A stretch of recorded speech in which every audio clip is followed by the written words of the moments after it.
What you're seeing could be the world's most unusual movie. It's a movie that allows the viewer to decide what happens from moment to moment.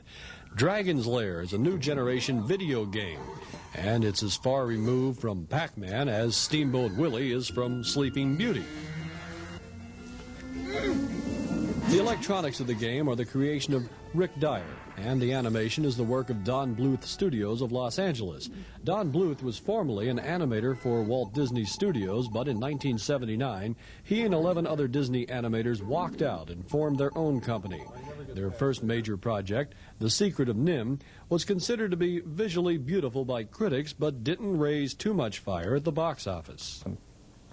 We put the film in the theaters, The Secret of NIMH, and it had a so-so response, and I figured out last summer that everybody was watching E.T. So, and if they weren't watching E.T., they were in the arcades playing games. And right after the picture had been released and we saw that, probably wasn't going to get immediately out of the red, so we better be thinking of something else that will help animation to grow. And there was at that time, there was a young man who came to us and he says, our company called Advanced Microcomputers would like to do an arcade Laserdisc game.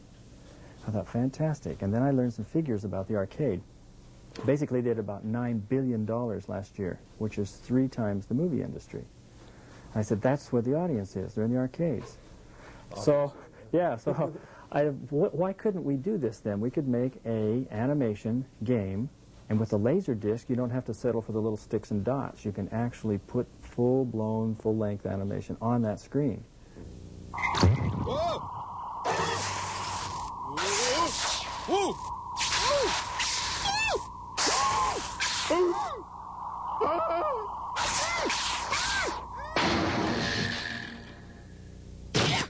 So with that kind of an idea in mind, we started working on game concept. How do you get the laser light to relocate on the disc so that it plays the scenes in the right order? That's where I'm lost. I don't know how that thing works. Well, I didn't either until someone explained it to me. It's like a phonograph record, that you can just simply spot it at any place you want on the disc, unlike a tape that you have to hunt for a place on the disc. So it's called random access when they get into the, the jargon of the engineers. But that laser light will access itself to any point on the disc, so all we have to do is design a scene showing danger, and then put another scene next to it showing the resolve of that danger. And if the player is reacting correctly when he sees the dangers, he'll either push a directional stick or push a sword button, and the laser disc will relocate to the next scene. That'll probably change the whole video game look, won't it? That's what I think is going to happen. The whole thing. In fact, the arcades right now are showing a tremendous enthusiasm for Dragon's Lair, which is a beautiful visual. It's a quantum leap forward with visuals. So what I believe will happen now is you'll see all the rest of the great big arcade production companies who design games, they'll have to get into the visual business. Sure. That pulls Hollywood into the picture. We can't settle for sticks and dots anymore. We're going to have script writers and scores. And in Dragon's Lair, we have a musical score. When we have sound effects, and you have a little story.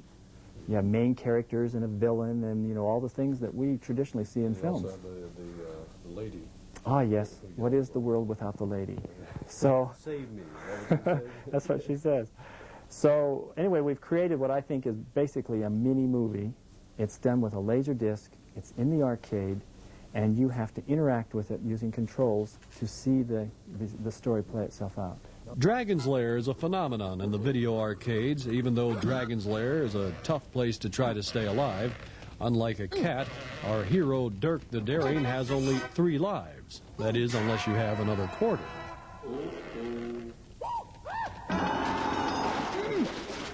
I'm very excited about Dragon's Lair and the visual games, these arcade games, because it will help us train animation talent. Because you can experiment, you can try new things, you can put visual things on there that aren't really, like a feature. And by exploring new talent and by being able to fund it, because, gee, the money involved is tremendous, then we can then put those animators over under the features, because we still have a couple of features right back there that we're getting ready to start on, too.